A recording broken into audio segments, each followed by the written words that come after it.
We'll go pretty quick, all right? Do you broadcast it or do you just record it? I just record it for later. Yeah, Okay. and then And we're this is, recording now, so. yeah, that's fine. But, I'd like to be able to get this again and talking about tasks and weekly things. And once we have the budget and everybody's got responsibilities, I feel like this is something that we should take to another level of responsibility for us to do. And again, getting Dustin involved where he can set up with a good PC here at eBash that, like, I really would like to do it live with people asking questions if we can. That's interesting. Like I think that's, and we just Thursday night, Tuesday night, whatever night becomes our show, we do it, at 7 or 8 p.m. on those nights, and we get together and we do it every single week, even if the show could always be an hour because we can have guys like Winger and guys like Aaron or, other people just come on and talk with us and, talk about different things. But anyway, so, all right. So here we are again, 2018, Jason McIntosh. How are you feeling? How's your New Year's resolutions coming? Not good. Yeah. So yesterday was my birthday. Turned 44 years old yesterday, and Janine's birthday was Monday. So we've decided that as soon as our birthdays were done, because we usually go out to eat and eat crazy or whatever, as soon as our birthdays are done, today is the day, February 2nd, that we start our 2018 Beachbody routine. And what that means is that we take the kids to go see Janine's parents on spring break. And I want to be able to confidently take my shirt off on the beach and not be greeted with dad bod when I look in the mirror. So we are on a 6-7 week Beachbody campaign starting today. So I had like a protein shake this morning instead of my usual breakfast bar, and we'll see how it goes. I'm kind of like 1 week on, 1 week off with my New Year's resolution. With all the travel, it's kind of thrown it off. But I've at least gotten to the gym 3 times a week on the weeks that are on. So I feel good about that. But the problem is that it's like, you make a little progress and then the backslide might be down here, right? Yeah, it's the dim sum noodle backslide. That's point number 3. We'll talk about that in a minute. Let's start with this week's question of the week. So this came up to me recently, and again, sorry for the delay and 6 weeks between our last Twitchcast and this one, but we love talking about active topics for LAN centers and video game arenas, whatever you want to call them, esports centers. But this was brought up with a partner because we're getting ready to expand the eBash brand into other markets. And so we'll be opening up an eBash store in Toronto, Canada. We got the equipment from eBlue ordered, and we're starting to put together the marketing pieces and the designs. And, it was brought up to us by another partner in another market. What does the eBash brand bring with it? What does that mean? What does that really tell of somebody? Obviously, it has no value nationally like Subway or McDonald's or Starbucks would have. However, it has to mean something so that immediately you're marketing and petitioning customers to come to your store to experience what? And so always, we find this 99% of the time, people coming back to LAN centers are about social gaming, it's all about social gaming and things. And so I'm going to use Ignite up in Chicago as an example of somebody. I don't know that they've clearly defined what this is for them, but I feel like they do a good job of it. Is in their model, because they have their own little kitchen and they have like a way of doing things in their store. But as you come in, you're really greeted by somebody right away, and somebody stays with you through the process and sits you down. There's a lot of reviews you can go read about how the employees stay and help you. If you've never played League of Legends, how do you make an account? How do you get connected with your friends? I'll call it, for lack of a better word, I don't know if they have a name for it, but they have like a game master that serves them in their gaming needs while they're playing, and then also serves them from their food and beverage needs while they're playing. So they're constantly connected to that customer in that interaction while they're in their center. And so in the end, it's not just that they're there to social game. 5 friends show up at Ignite. They check in at the front. They get seated together. There's somebody always helping them get in matches. They can help them try new games, explain things to them. They're almost getting teaching or coaching through learning a new game. They're getting The ability of okay, what should be our objective? Okay, here's what you should do first. You've never played League of Legends. Let's get 3 of you in a map against 3 bots. This is going to be 3 computer control people, like guiding those people through an experience at their store that's memorable, that they understand what they're there for, and then they obviously want to come back and experience that again, where you're not afraid to ask questions or be the noob when you show up and have never played a game before. Some centers like ours focus a lot on esports.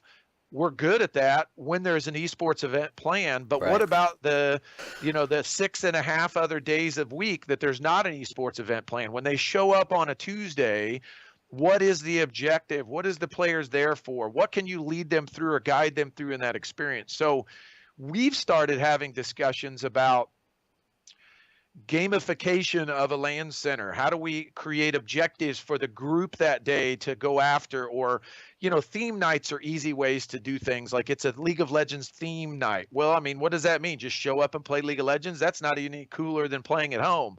Oh, well, here's what you do on League of Legends theme night. You're going to play these games and try to earn these points, and you can redeem these points or challenge another team using those points, whatever it is, whatever you can come up with. I think that's what's missing for us. And we're working hard to define that in the next 4 to 6 weeks before our Toronto store opens. And again, looking at our Peoria location in the theater, it's the same thing. Like, how do we instruct the theater staff on greeting customers and why is the player there? If you do birthday parties, boom, that's one of the things you do. It's very obvious what that event's about. One kid's birthday, invites a friends over. They're using your facility to celebrate a birthday. That is one thing that you do. That's a very specific service that you offer, and that is why they showed up at your center. Why do the rest of the people show up? Is it a place to go hang out that they can be away from home? They don't have internet at home. Those are all great things, but I can tell you right now, every center, no matter what your theme is, can house those people that are just looking for somewhere to hang out and play. Like that cannot be your purpose or your mission statement for your business. You've talked to a lot of them, J-Mac, a ton of people as they start up. What are some of the things that you think like most people are just kind of going for? Like, we want to be a place people can hang out in a social environment. I feel like that's a lot of the theme, don't you? Yeah, I don't like to discourage people when they come to me in the business planning stage or whatever, but a lot of I would say a good majority of the time it's just I'm a lifelong gamer. And this is what I want to have as a place for people to come and game together, because I've had great memories of having a party or having a get together, whatever, where everybody was gaming on their own machine, and I want to make that a business. And I don't know if that's a strong enough reason to start one up. I mean, I think with how esports is growing, I think that's an easy thing to lean on now. Oh, Yep. esports is popular enough that people are going to watch it on Twitch or on TV, and that's going to want to motivate them to go publicly to a location and meet other people or play competitively. A great example I thought about while you were talking is board and card game shops. They're everywhere. Like they're all over, and they're hobbyists that have created these things. There's some that are chains that have grown up, but underneath the hood of that are companies like Magic the Gathering that have defined what it is and why it is you would go to one of those stores. So, every Friday night they have Friday Night Magic, and it's an experience that you can only get in that store on Friday nights. You can't stay home and participate in Friday Night Magic. When a new set comes out every 3 months, you can only pick that set up for the first week by going to those pre-release events, those tournaments where you can buy in and get a box or get a pack of cards and take them home. And they have unique things you can only get from the pre-release event, and you get them a week early. Like, I think that industry's done a good job, at least that company, of creating those things where the players get points and they're encouraged to hold tournaments. The players want to get more points, and they want to earn more respect and notoriety in the industry by getting in these tournaments. And the centers are rewarded by Magic by going up levels. Like if you hold enough tournaments, you have enough players, you can go up to this level. And then if you do any more, then you can go up to this level. And at the top level, you get the best prices, you get a lot more exclusive items, and I hate to say it, but it kind of goes along with what we're talking about with our task management system and everything else. Like, people just want a list of check boxes. Mm-hmm. Like, what should I be doing? Like, I like to play Fortnite, but why should I come to eBash and play Fortnite? Well, guess what? On this certain night, we have these challenges, and you're trying to earn these points, and at the end of that thing, you can win a eBash Fortnite t-shirt or some sort of objective that they're trying to grind through and accomplish. And so it's a different experience than they can get than just playing at home. Right. So I encourage everybody, especially startups, as you're getting into this business, to try to answer that question early. This is coming from someone that's been in this business. We're in our 14th year now of being defined by esports. We've always ran tournaments, and we've always done really well with those. We've done special events like lock-ins. We've done birthday parties. We do great at all those. But what are you in the in-between times? Mm-hmm. And that is the majority of your time that you're open, is those in-between times. So Sunday through Thursday, what are you? You might hold one birthday party in them, but the rest of the time, what are you?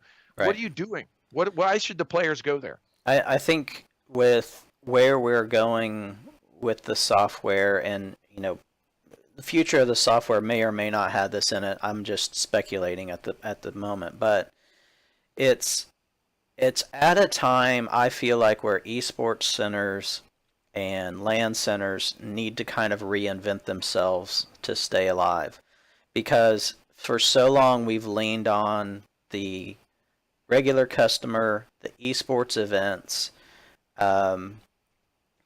or the internet connection, or the latest greatest game that's popular.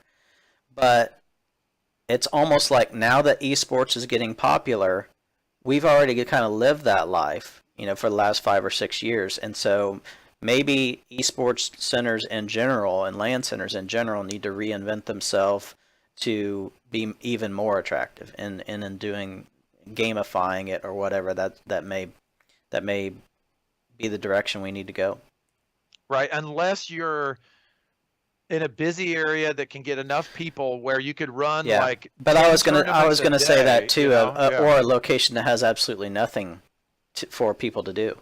Right, you can kind of get by with being that social gathering entertainment, filling that void, but I wouldn't bank on that for long term. Like, that gets old fast, like it just. Idle minds get bored and they move on to something else. Like, I can sit at home and in my underwear and treat people however I want online. I don't want to come here to this place and be, hemmed into this one atmosphere. But all right, let's move on. We're going to run through some of our points quickly because we haven't done anything forever. So unfortunately, we can't spend too much time on everything. So J-Mac and I just got back. So a week ago this time, we were still jet lagged as we got off the plane Thursday night last week. But we took a whirlwind trip through Southeast Asia. And to give some background on this, so we have two businesses that we run that we're a part of. Obviously, eBash is our LAN center group that's been around forever. And that's really what spawned ggCircuit as a tournament system and ggCircuit as a software management system to be built and spun off into its own company. But we were invited over by a group from the Philippines that run 135 stores in the Philippines. They run 30 more stores in Indonesia. They're adding franchises all the time, called TNC. And so TNC has a bunch of different brands of stores. They have one called the Barracks. They have TNC. They have TNC Premium. They have High Grounds, which is what we visited, one of their High Grounds locations. And they're trying to figure out, they invited us over to meet with them about how can our software help them be a better franchisor and support their franchisees better. And we got to see some of the software they use there in the Philippines. They estimate there's 20,000 LAN centers or esports arenas in the Philippines, which I think is amazing to think about. It's different. Southeast Asia is different than the U.S. for sure, as far as, why people go to centers and what they do. But they're really focused on esports. They sponsor a Dota team. They sponsor a Crossfire team. They sponsor a League of Legends team. They have an all-girls team, I think, in League of Legends. Yep. They have gaming houses for them where they house them right there in Manila where the corporate offices are, and they have a cook that feeds them. And I mean, it was a really cool, eye-opening experience for us, not only being halfway across the world and seeing different cultures, but seeing where esports could go with a big brand like TNC. And like the nice thing was it was tied together with Galaxy Battles, which was a $500,000 US, $500,000 tournament for Dota, and TNC had a team in it. So we got to ride on the team bus with a police escort to the stadium and sit in the stadium and watch 33,000 people pack in for the finals on Sunday. And I mean, it was a whole nother world, I feel like, while we were there in the Philippines. Luckily, we got to see some people. We got to see the guys from ROG came to see us and talk to them a little bit.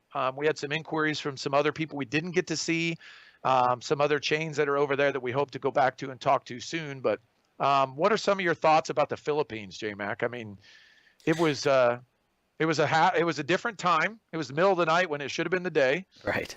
Well, I think kind of going back to our last point is that with the economics there and the amount of people there, I mean, just the amount of people there. I know we always say Asia has a crap load of people, but I mean, they were everywhere. And so I think that centers there, the culture is different, that they need that entertainment. They don't have that internet at home. They don't have those PCs at home. So everybody goes in droves to these centers, and they are packed all the time. Now, specifically TNC, with the different levels of their brands, have obviously brought a premium experience to their TNC premiums, their high grounds that have the coffee bar and kitchen, where if those that want a better experience or want to pay a little bit more for a better experience, they have that option there. Yeah, the funny thing was we asked them, because here in the US we charge $5 an hour for $3 an hour if you buy a lot at one time. So we asked them, like what their pricing was for the high grounds, their high-end location, whatever. They were kind of hesitant. They're like, well, it's really expensive. And they told us, and we did the conversion, and the conversion for US was $2 an hour. Mm-hmm. And we're like, holy cow, like that would be the low end in the US as far as hourly rates go. But then I did some conversions on like their coffee products and everything else, and it was comparable. Like the coffees we had, I'm assuming we would pay $7 or $8 for in the US, and I think they were like $5 or something US dollars in their coffee shop, in a big mason jar, like fixed up fancy, and it was delicious and awesome. But they charge reasonable, like comparable rates, I guess, to us for that. Whereas the gaming was, I don't know that we talked to them about any of their locations that had under like 80 or 90 systems. Right. It was just it's definitely a volume business. Yep. And they had 30 more already booked to be built this year. So out of their 135 in the Philippines, 50 of them they built last year. They've got 30 more booked this year. It's almost like they can't take any more orders. Mm-hmm. Like they're building them as fast as they can. And now they're branching out in other markets. And there's other chains over there like that, which is, again, what we would love to see in the United States, the same sort of thing. I mean, we don't need to build out 50 in a year, but gosh, I'd just like to see somebody do 10 or 20 in a year, and so we're going to try to do some of that with eBash this next year in partnerships, because it's too important for volume and scale to be able. They have 7 guys that run their technical department for all of their 135 stores in the Philippines. 7 guys. And so while the rest of us have to have somebody pretty talented technically on site at each of our stores, they can just have regular workers that have good customer service skills running their stores.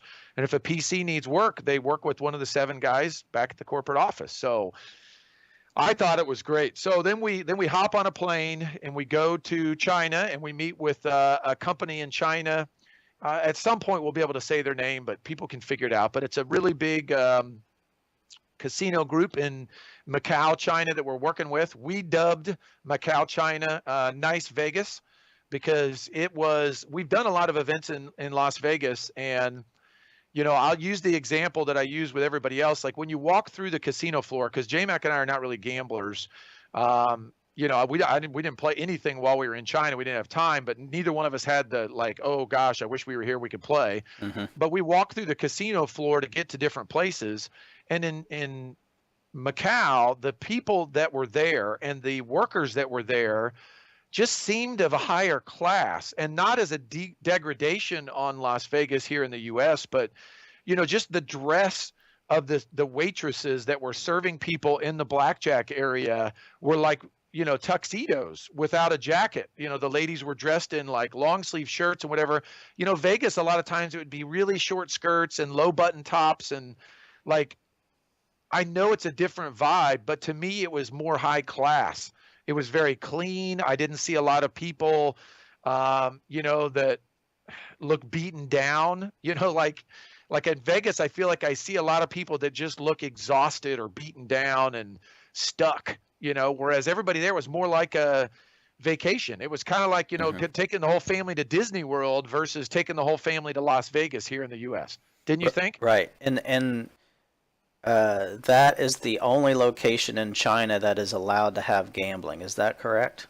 I'm not sure, but Legal I think that is true. And, it was kind of an island, but they had the ability to, people come, you could see China from Macau. I mean, it's part of China, but I mean, mainland China, that people just came across the bridge to do their gambling, and yeah, so. Yeah, and it was neat because it was connected to Hong Kong with a ferry system. And again, Hong Kong's part of China now, but it was built by the British Empire over the years, and there's still a pretty big influence, I would say, of that English influence that's there. So the funny thing is the cars were driven on the other side in both Macau and in Hong Kong. But then a lot of the Chinese cars that would drive into Hong Kong, the people were driving on the U.S. side of the car. But all the roads were opposite, so J-Mac and I are riding like twice. I think J-Mac went to get in the front seat with our host in Hong Kong and went in the driver's seat because that's the passenger side. And he'd be like, oh, sorry, and then he'd have to walk around the car to the other side. And I, riding in the front seat on what would be our driver's side, like I was white knuckling it. Like we're winding through. Jason from eBlue was driving us through all these countrysides. I felt like we're going to hit everything. I don't know if you felt that way right in the front seat or not. No, you just trust Jason. I just trusted him. Yeah, I mean, what are you gonna do? Right. So after Macau, we were working on a project there with the big casino group, and then we took the ferry over to Hong Kong. We just wanted to spend time with Jason from eBlue. It was kind of like a little, like really short mini vacation. We talked business as we drove around, and we're working on some projects with eBash's brand here in the U.S. with eBlue for our new store in Toronto and other stores we're working on building. But it was a great time, I would say. We rode the ferry over. We spent there the day and the evening, spent the night there, and then got up and flew back from Hong Kong to Los Angeles then. But I think I came away, my summary of the trip for me is, and this has kind of started for us a little bit in other countries that we've gotten some pretty good partners with. But it's really clear to me that this world of LAN centers and esports arenas is, even though I know it's 200,000 or 300,000 strong, it just became a lot more real visiting over there and seeing these places in person. So, like what we're trying to do in the US and what we're trying to do at ggCircuit and the software worldwide, like I feel really confident about it long term because the world as a whole has a pretty good foothold in these places, and they're all converting to esports. Like that was the other theme that I really felt like is, cyber cafes or internet cafes or whatever you want to call them, cyber lounges, they're all really transforming now into the esports world of playing competitive games and tracking points and seeing how good you are compared to everybody else in your area. So I feel really great about where we're going with the software, where we're going with our event system, and just excited about the opportunities. I don't know about you, but that's how I came away from last week. Yep. It's I feel like we've said it's about to explode, but man, every email and every inquiry that we get continue to be more and more interesting of some larger names that are getting into the esports field, and we see it every day in the news, but for them to contact us without being prompted is something to trigger that we're doing something right. Right. It's really fun to get those inquiries from people we know that we didn't contact. Mm-hmm. Like, again, we're still in early access. We'll talk about that. Let's just lead into that. So we've got some updates to share. So we're our point of sale is now in full beta. So we're encouraging lots of centers to start using it, using inventory, giving us bug reports as we kind of tweak and finalize that whole system. And then, we'll have like PC groups and client ordering are starting up development now. And then we have some work to do on the reporting system and a couple other things, but we're still early access and we're not really reaching out. We're not doing outbound to any market anywhere. We're really just answering the phone for people calling us. And I love when people find their way back to us because, they've just done their research and they're looking for a software partner or they're looking for an events team that can help them with whatever their project is. Mm-hmm. And a lot of times it'll be people we've read news stories about and we've heard about, and then all of a sudden they're calling us for support. With UCI, that was totally that situation. Like we knew UCI was going to open it. We talked to Jesse for a while, about the project there. We had no intention of that being a client of ours. And 3 weeks before their grand opening, they called us and they're like, we need you. And we answered the call and we did everything possible to make sure we were ready for their grand opening. And each call that we get, we try to do that same thing. Mm-hmm. So those updates as far as the software goes, it is a new year. It is going to be an exciting year for us. We're finalizing an investment round that's going to allow us to, in essence, quadruple our development speed, but it'll also allow us to actually put some more serious sales and support and events people in place. So most of you know us, as a company, ggCircuit. There's about, I should know this off the top of my head, but let's say 11 people in the organization, roughly, that wear different hats and do different things and fill in different places. So, we've gotten to the point where we've got a couple people that are just events like Jake, where we can start doing some more with Jake handling event side. Dustin still does graphics and events and helps with a lot of the setups and things for different clients that we're going out and doing. But, I think this investment money is going to allow us to really get into our lanes, focus on our lanes, and do one thing great instead of a lot of things really good. That's our objective with this, is that we just want to start becoming great in every category, because Jason, you're a great example. You wear 2 or 3 different hats.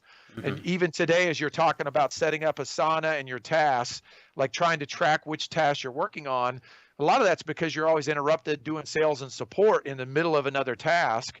We just have to have different people that are clocked in that are doing that thing, and that's what they're focused on at that point. So if you're doing sales and you're doing support, like that's what you're doing right then. You're not also trying to do a blog and a video and update the website and come up with a new events bringer and all this other stuff that you've got going on in your life in the world of ggCircuit. So 2018 is going to be phenomenal. It is going to be just the greatest thing ever. And let's just talk about a couple specifics as far as events and things we've got coming up. So I'm wearing, I don't know if you can tell this, I'm wearing my Rome Revolution jersey that Aaron and the guys from Land Mob sent out to us as a thank you. It's got, I don't know if you can see, but it's got eBash on the back of it with their sponsors. So this was part of our design for the Zehn Masters series, was that every location kind of come up with their brand and their sports to esports team and qualify the best local player or team, and then bring those to a weigh-in event, wide area network, where you had to be at the center with your team to play, but then you would play against the top teams from other centers all around the world. So let's talk real quickly. We're going to recap a little bit about it for everybody, because we're going to open this up, I think, to more centers now for the next season. So that's why I want to touch base on some of the stuff here. So one of the bad things we did is that we required the buy-in for this to be pretty heavy for a lot of centers, because we wanted everybody to participate in a total of 20 events for 10 games in a 7-week period. So there was no like picking and choosing events. It was like you're all in, and some of the centers we allowed to come in on a payment basis on the buy-in. And the problem is about halfway through the season, business got tight for some of them. Some of them couldn't make those payments. They had to drop out.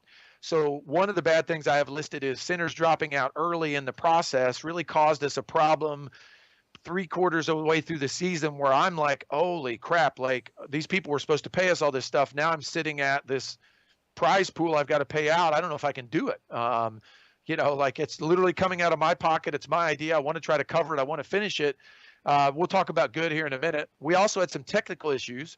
Some centers weren't quite prepared. We didn't really ramp them up from a certification period like we should have, doing some testing early.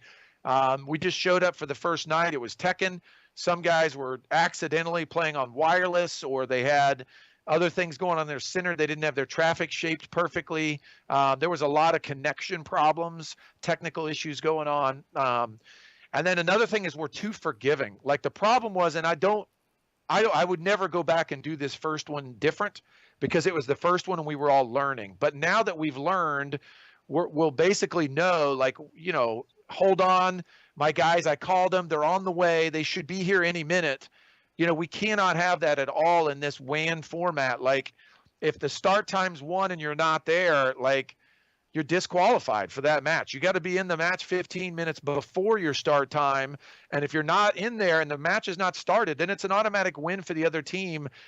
I understand things happen, like computer problems, and like we're conscious of those, but we cannot be forgiving of those things, because what that does is that ended up stretching some of those events out till 3 or 4 in the morning when they should have easily been done by 11 or 12 o'clock at night. One center delays it, and then that whole branch of the bracket gets delayed, and there's 8 teams twiddling their thumbs waiting on one match to advance. Just doesn't work. So we were too forgiving. And then the other problem is we forced everybody to do all the games. So, not everybody has a good community of Madden football players, but they might have good Call of Duty players or League of Legends players. Some centers are console, some centers are PC based. So instead of forcing everybody into it, basically we now know that we need to have a way they can select key events to participate in that season. So here's what we're going to do from it. All right. So we learned from our mistakes. Here's what we're going to do. We have an advisory board left, which is we have 7 really good centers representing 6 different companies left here at the end of this, and they're going to form, and we've already got this done. The advisory board is formed, and so it is Aaron from Landmob. I'll try to do this on the fly. I didn't write this down. It is Aaron from Landmob, Ken from S9, Dustin from eBash, Winger from Gamers Funk, Sam from LFG, Nick from Glitch. I think I named them all. I don't think I forgot any. I really am sorry because I did this on the fly. But so there's 7 total votes now, including mine as the chairman of the board of advisors, that are going to make these decisions leading into this next season of, okay, what is the default disqualification system if somebody's late? What if somebody has technical issues? What is the procedure for that? How many minutes should it be? And we'll be able to hand that then to Jake or Mark or whoever it is that's running those events as admin. So they'll say, hey, you know what? This is the rules handed down by the advisory board. I feel bad that you're having this issue in your center, but we cannot wait for that. Right. We cannot wait for that player.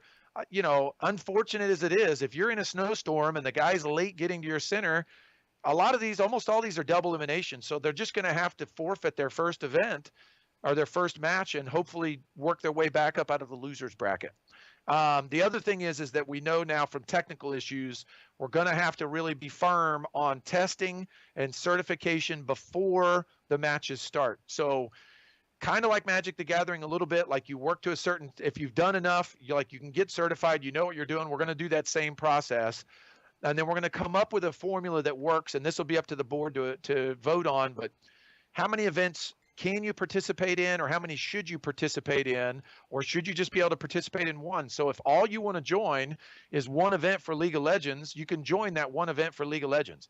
And we know ahead of time now, like those commitments and the funding to buy into that tournament or that series of tournaments has to be done well before that series starts. And the money's got to be in the PayPal account and ready to go. We're not going to be able to finance that for people. And even if we have our investment and we have money to finance it, I think that's still a good rule, because that forces the people to be committed to the other centers to show up with a team for those events that they said they're going to do.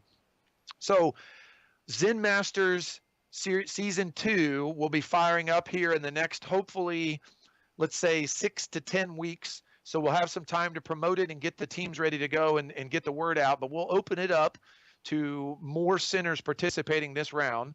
And the only other thing we've got going events-wise is Season 2. So Season 2, J-Mac, is coming, I feel like, in tentatively, what do we say, about 6 weeks? I don't remember. I don't know if you said at all. In inter-office documents we've got floating around are looking at mid-March being that's what it is, right? Like a series of emails that we're debating on what the dates are. But for me, the visual was there's some inter-office manila file cabinet where we check and double check all documents that go through the business, when it's probably something that was stated in a Discord chat. That's right. So we're going to return the prize crate. We'll talk more about this sponsor later, but we'll go ahead and reveal. I think it's kind of fun because somebody just in the Facebook group talked about getting a headset from these guys and really liking it. But the ggCircuit, I believe is how they say their name. They're a new peripheral company that reached out to us for support, and they've agreed to come on board as partners of the prize crate. So tentatively, again, we'll make this official within the next week or two, but the prize crates will be $150. They'll include shipping to the U.S., Canada, South America. ggCircuit supports South America and Australia. We're still looking into Europe and the Middle East and seeing what it'll take to get there, but it'll be $150. It'll include almost $700 worth of peripherals, plus a couple $100 worth of medals and trophies and maybe T-shirts. We're looking at maybe some lanyards. If anybody else has got ideas for customized things that we can hand out as far as prizes with ggCircuit Season 7 on them that you think players would like, let us know. And then we're also looking to have some other sponsors involved. So, we're talking with some pretty big names, and I'll just share a couple of these because I don't think it's any secret or any, NDA. I don't think we have NDAs with any of these people. But so we've been working with Riot for about a year on a program to launch League Unlocked and a tournament system supporting League of Legends. And it fits really nicely in with our seasons and also with Zen Masters. So we're working on this big, huge project. It's not about just putting League Unlocked in a center. It's never been about that, because that would be easy to do and it wouldn't be trackable, and it really wouldn't be able to show Riot what kind of influence we have over gamer participation in their game. So they're a big one we're working with. We have talks with getting involved a little bit with Super League Gaming. We're very similar into what they do. The problem they run into is that they're doing these big events at movie theaters, and it's very expensive to run those for a weekend. And then in between that weekend and 9 weeks later or 12 weeks later or 6 months later, when they run another event, how do they keep their players engaged with that game? Guess what? We represent all these LAN centers that are all over, probably nearby where they're holding their events. Let's get those centers involved with this. And then companies like Red Bull, we're talking with about, their esports division, how we can work with Red Bull to be a sponsor. Maybe they'll sponsor a new game for this season. Overwatch, CSGO are on the list of potential new games that we're working on tracking with ggCircuit. If those are completed and we've got a sponsor, that could be a whole separate series that's, outside of the Season 7 generic points. We could also have a CSGO ladder. We're good partners with Alienware. It's another one we're working with Alienware Arena. Some different options with them. So lots of great things coming. It's kind of been off season with the holidays and coming out of the holidays and the first of the new year. And I'll apologize because it's been a little bit slow getting these things going, because we've been busy traveling, working on some of these partnership deals and a lot of higher level things that will allow us to now come back and focus on these things that make us unique and make us what we feel like a special partner for all these LAN centers when it comes to software and events. And again, I feel like it's a crucial part, whether it's the eBash brand, whether it's the ggCircuit network of people. Like, we've just got to have hundreds, if not thousands, of locations working together with millions of players playing together in these events that will get us all the vertical revenue that we need. That'll be the final piece that I think is missing from our model. We got to have it. Yep. Rocco says hello, by the way. Rocco's like, and yep. Bean just popped her head up there. She said hi too. I think Bean knows when you say Rocco. It's like when I say one of my kids' name, the other kid usually hears me because they want to know if the other person's in trouble, because they like it when the brother or sister's in trouble, or if the other brother or sister is getting something fun or exciting, they want a part of it. So yeah. I think kids listen better to the other brothers and sisters than they do themselves. Yeah, right. Yeah. Exactly. So, all right, good to be back. We're not going to say what we usually say at the end of a show, but it's one of those things. I'm glad we forced ourselves to get this done today in between everything else that we've got going on. We owed everybody an update. There's enough stuff going on that we can try to do this regularly, and I'd like to make it interactive. So my next goal, whether it's in 6 weeks or 4 weeks or 2 weeks or whatever, is to do a show in an evening where we can get interaction with a lot of the centers on Twitch, get some questions coming in that we can answer. I'd love to have feedback live on some of these topics instead of just me talking the whole time. I get all kinds of great feedback. I've watched all your videos. We really appreciate what you guys do and supply all this information for free. It really takes a burden off of us, because there's so many inquiries that say, help me, help me, help me. And we can reference back to these videos we've done. Maybe someday we'll have I don't know what you call it, the person in a library that kind of files everything under certain categories, but a videologist, I don't know, I'm making up words, but somebody that comes back and organizes all these into certain topics and groups. So if you have a question about a certain thing, you can go through and quickly watch those portions of our videos that make sense along that topic. But there's only so much time in the day at this point. An archive? You think we're that important that we get our own archive? No, not that important. I want to be like, if somebody has a question about financing, we've talked about it a few times on different shows. Like a wiki. Do you know how long we've been doing this, by the way? Not how many shows. No, that's what it is. We're almost to our 50th show. I looked up the other day. I know it's been 2 years. Yeah, so we're almost to our 50th show, 50. So we should do something special on that one. And it was kind of funny, just side note, of the person that we met in Macau, how he had said he'd watched all of our videos. I'm like, my God, I wouldn't even want to sit down and watch all of our videos. So, and I was there. Right. So he needs a life. Yeah, you did a nice hour-and-a-half long walkthrough of everything we do at one point, and he watched through that whole thing. And again, we live it. So for us, living it this many years, like, there's even things in there that we've had going on for 5, 6, 7, 8 years that we're just now putting into practice with our software. But so we take it for granted, like, doing research and wanting to get in this industry and trying to find, an archive of information. There's not anything out there, and so pat on our back for sticking with it this long and being around this long and putting these out this long, even though I know we're not consistent with it time-wise. We're almost to the 50th show, and hopefully somebody out there we've helped along the way that's gotten them over a hump or kept them open longer or got them through a tough time, or, And the flip side of that is hopefully a few people we've been honest enough with that haven't gone out and put all their life savings into something that is not a true for sure thing yet, because I think we're also still we have a bear mindset more than we have a bullish mindset when it comes to this industry. It is a marathon. It is not a sprint. Right. So we're always very clear with people. You could put a couple $100,000 into this, and you got to be ready then to have another 50 to 100,000 on the wings to get through, certain periods of the business growth and dip over the seasons and things to make sure you can make it long term. So, yep. All right. Good talking to you again, buddy. See you next time. All right.